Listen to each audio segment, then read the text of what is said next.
All right, welcome to a brief video discussing your historiography project. I'm really excited for this. Honestly, this project makes me more excited to grade than anything else that I have ever given as an assignment here at Regent. I think it's going to be a really cool project and I hope that you enjoy working on it. I did want to preface this presentation with the fact that I have decided to slightly extend the deadline for your work. Okay, so it's different than what's in the syllabus. Use the study guide dates. Okay, these final presentations and papers are due on August 9th.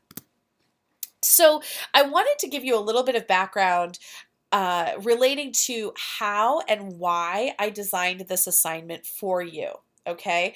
Uh, here at Regent, we don't really have a lot of students who are interested in research overall.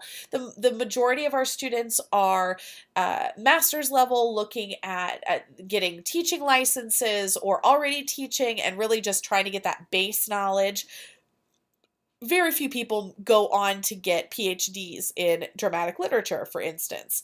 However, I do think that there are people here at Regent, there are students who should and could publish. And so while many people have asked about that, I wanted to kind of design a project with those folks in mind. Okay. So, a little bit of a note here to begin about literary conferences. So, if you've not been to a literary conferences, first of all, there are all kinds of conferences, right? We might be more familiar with like SCTC, which is the Southeastern Theater Conference, or here in Virginia, VTA, Virginia Theater Association, right? Every branch of academia has one or more different conferences or associations. So, literary conferences, and especially dramatic literature conferences, are basically Coachella for nerds. It's like the Food and Wine Festival or anything like that. It's kind of like church. You know, it's a great time when you can go and meet with your tribe, with people who talk like you and get excited like you do, and want to talk these sorts of very specific jargony things with you. So I love conferences and I think that it's really important that students take advantage of them and know that they can go to conferences as graduate students and as scholars. And so I just wanted to give you a brief window into that world. I have included a few conferences that are pretty popular here in this region. We have there's a lot of acronyms. So ATHA is the Association for Theater in Higher Education. And I have their website here. Feel free to go in and poke around there. Look specifically for their conference information. Okay. MATC is the Mid-Atlantic Theater Conference. And also you can do the same thing with their website. And the CDC, nope, not that one. The CDC is the Comparative Drama Conference. It is a fantastic, really inviting conference. It used to happen in Baltimore every year, but recently it's moved down to Florida. I think it's hosted by Rollins University right now. But at these conferences, many things happen. There are panels, roundtable discussions, industry hangouts. Basically, you know, there'll be a lot of playwrights often will go to these, or other industry professionals. It's a really cool opportunity to meet people that you really wouldn't have the opportunity to meet on a regular basis. There are often workshops, especially ATHA is a fantastic one because for those of you who are interested in pedagogy and teaching, because they have workshops that are presented there as well, or they present research that they have done in the classroom. For instance, a friend of mine, Tara, I teach voice lessons as well and use the Estel-based system, which is an anatomically based system for vocal production. And she applied that to her stage combat class because her students were constantly losing their voice.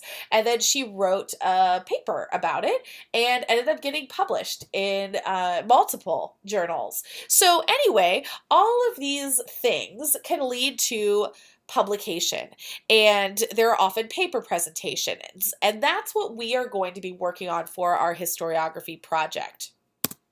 So, going forward, imagine that you are presenting at the following conference: the Shakespeare Performance and Scholarship Association 2019 Conference, April 4th through 7th, 2019.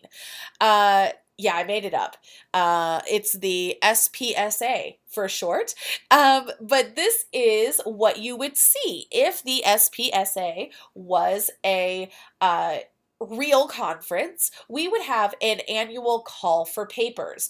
Usually the call for papers is in the late summer / early fall. The best way to get notified is to join an email list somewhere on that website. It probably says join our mailing list.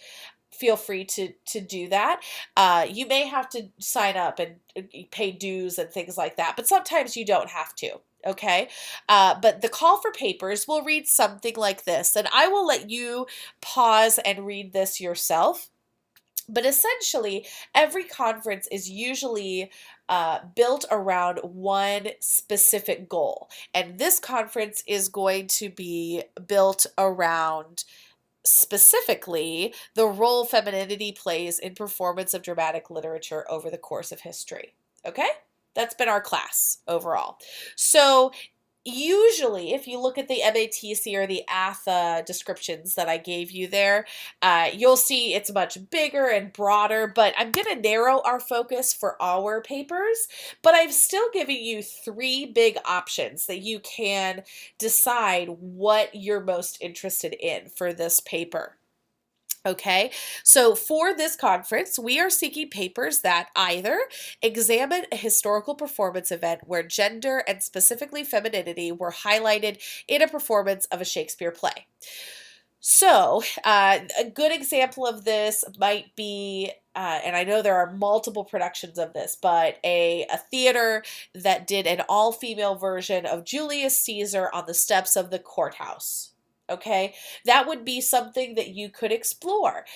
You could find reviews, you could find interviews, you could conduct interviews, quite frankly. That would be the best thing. If there's something in your hometown that's happened, this might be a fun thing to research, okay? But you could also research something on a much broader stage as well. For instance, Tina Packer's Women of Will, you could examine maybe one of the performances or productions that was particularly notable for some reason or another, okay? The next option is you could profile a female director or actress whose production or performance was notable for a surprising artistic choice in a Shakespeare play affecting gender perception, right? This is probably where I think the majority of us will end up living. You can take a look at anyone. You can look at Sarah Bernhardt and her performances as Hamlet. Charlotte Cushman comes to mind. Julia Taymor would be a really good one to research. She did The Tempest. That would be a really, really interesting one to research. But you can dig in to a specific female director or actress, okay? Lastly, your last option would be to exhibit research on an interrupted performance from the Shakespeare canon, especially if the interruption was related to gender identity. And the idea for this prompt really comes from the course that I've sort of patterned a lot of this course, or at least a historiography part of this course after that I took in grad school. Essentially, one of my friends, Brittany, who works at Dr. Ginder now, I guess she is. She just finished her PhD. She is at American University. And for her presentation, she researched Orson Welles' production of Macbeth, or the Scottish play, sorry if you're in a theater right now. And it's known now as Voodoo Macbeth because the performance was interrupted multiple times. The run was interrupted. The rehearsal was interrupted by a lot of different things.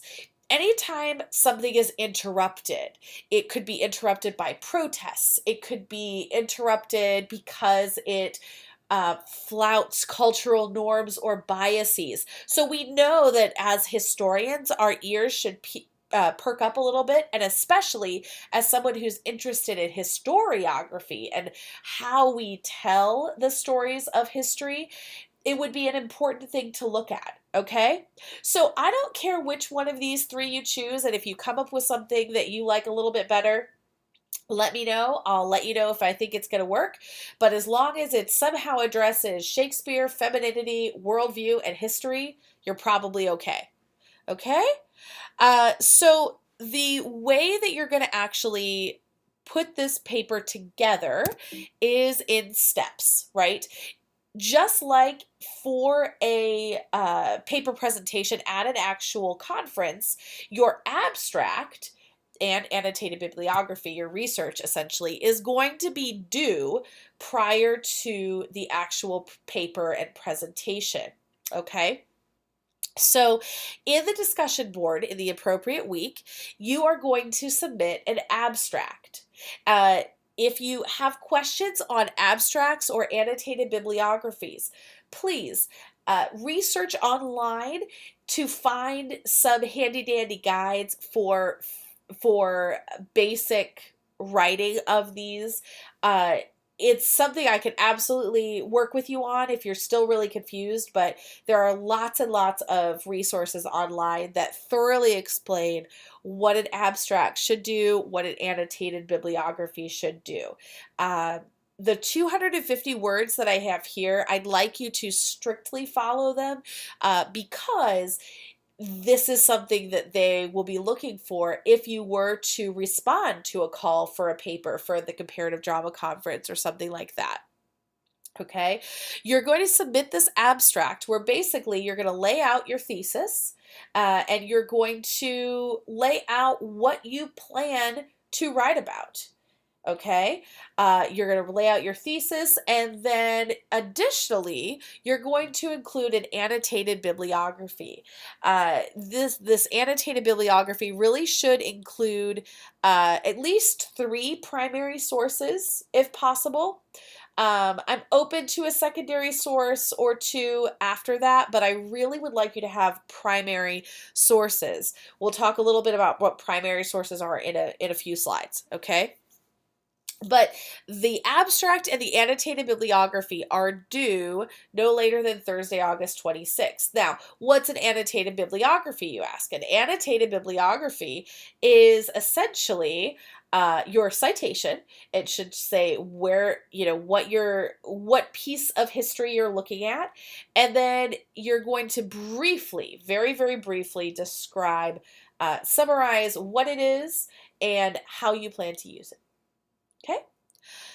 Lastly, you are going to need to do some responses for these posts for this project, but your response posts in the discussion board going forward are going to be really breezy, cheerleader, and encouraging posts. Okay, it's really just to remind everyone that we're not writing in a vacuum. We are all working together. And honestly, you'll be amazed at the connections that come out of these, and come out of writing this project. Some of you may decide to band together and write and propose a panel for ATHA or CDC next year, and that would be awesome. Okay, but essentially, you're going to first, in the first week, you're going to respond to at least 3 colleagues' posted abstracts and bibliographies by Sunday, August 29th. And you're going to respond to at least 5 colleagues' posted presentations by Sunday, August 12th. Okay, but again, don't worry about including research. This is truly more encouraging posts, cheerleading posts, maybe the occasional like, oh, that thesis seems awfully broad for a 6 to 8 page paper. Let's see if we do you think that you might focus it better by doing this? What are your thoughts? You know what I mean? Something like that. So your paper slash presentation is going to look a little bit different than anything you've probably ever written, especially for Regent in this online setting. But I do think that it's possible for us to get something similar to what you would experience if we were to hold a mock conference face to face. Okay, so essentially, you're going to write a paper that is either 6 to 8 pages or double spaced, or roughly 8 to 10 minutes in presentation if it were to be read aloud at a conference. So something that happens at these conferences, it's a very different, and not every conference is the same, but for instance, at the Comparative Drama Conference, when I went there, the majority of the presentations had had some sort of visual aid, like a PowerPoint or something like that, but it didn't necessarily have a lot of text. It was mostly images or bullet points, that sort of thing. And one of the things that's unique, and that I sort of was a little uncomfortable with as a speech and communications person, was that people really did read their paper. The majority of them had the manuscript in hand and read it aloud and clicked through the presentation versus the more typical polished, you're not holding anything except for maybe a note card or two, and you're just talking with your audience and trying to connect with them in an oral presentation. It's a very different sort of thing. So that said, you're going to write a 6 to 8 page paper that can be presented theoretically in an oral way. Okay, so you'll write that in a Microsoft Word document or a PDF, properly format it with MLA, citations, all of that.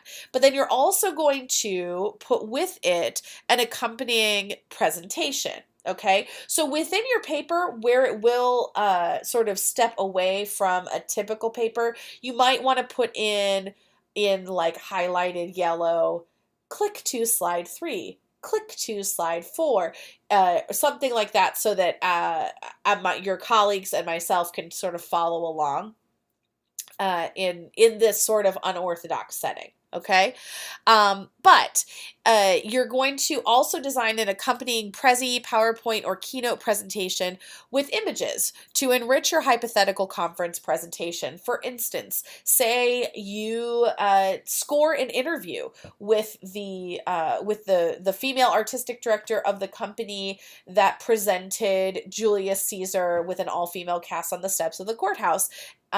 Great. Go ahead and throw a picture of her up there on the screen, maybe excerpts of your interview, things like that. Okay? You don't have to get super involved, though. You don't have to have a lot of audio clips. It's literally just to enhance your presentation. All right, so the paper and the presentation should be submitted to the assignments tab and in the discussion board no later than Thursday, August 9th. This is an extension from the original Sunday, August 5th. Okay, so that is when you need to have it in at the very, very latest. Keep in mind, this extension may slightly squash the time that you have to work on your director's proposal. So keep that in mind. Hopefully you'll be able to work on both of them sort of at the same time, but I just want you to be aware so that you may feel just a little squished for time there. So lastly, I just wanted to sort of give you a little bit of fodder, some things to be thinking about as you're searching for topics, okay? In addition to addressing the prompt, this might kind of help grease the wheels a little bit. So first and foremost, this is a research project, okay? Make sure you're summarizing the research that you found. I really would like you to find at least 3 primary sources. I've given some examples here. These are going to give you the facts. What do we know about what, where, when, and who? Okay? It's also going to reveal the gaps in your knowledge. Every historian will admit that there are many things that they don't know and they wish they could know about someone, whether it's the female director you're looking at or the event that happened. Something happened and we don't always have all of the answers. And so what are the things that you want to know? What would be really cool if you could find, right? Yeah, it would be awesome to find a journal that Sarah Bernhardt wrote as she was performing Hamlet. That would be really cool. Feel free to address those. I think that's really important. Lastly, I'd like you to address why in that sort of who, where, what, when, why that we typically hear. Why is the crux of this assignment, right?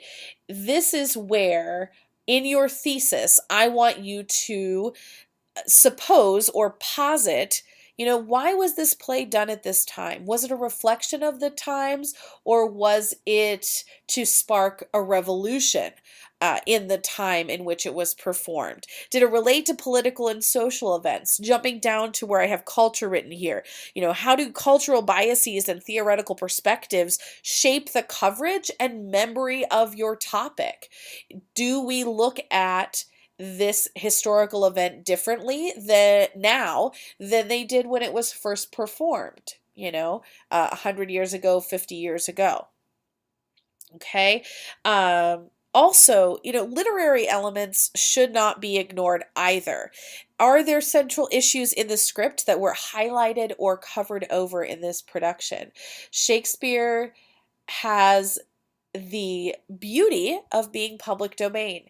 And so it's often cut and diced and wrapped up a little bit differently or a lot of bit differently than Shakespeare intended. And actually, we hardly know now what Shakespeare intended with the various folios that exist and the copies that were made even during his life, right? So I think it's important to discuss how do we use the words that Shakespeare wrote to a specific end. And I think that there's some lesson there for us who are Christians, right? With the Bible, right? We can take the Bible out of context and use it in a specific way, sometimes for good, sometimes not for good. And I just think, I don't know, I think that's really interesting. So I really look forward to hearing what you all come up with and reading your papers. I think it's going to be fantastic. I cannot wait. If you would like to submit rough drafts to me, I'm always happy to look at them. If you want to send me a thesis idea, I've already gotten some from you for the character studies. I'd love to take a look at them, help guide you in that process. And I think this is really going to serve you. I pray that it will. So anyways, if you have questions, let me know. Otherwise, have a fantastic week, and I will see you for the director's proposal. Y'all, we're almost there. 4 more weeks. Great. Have a great week.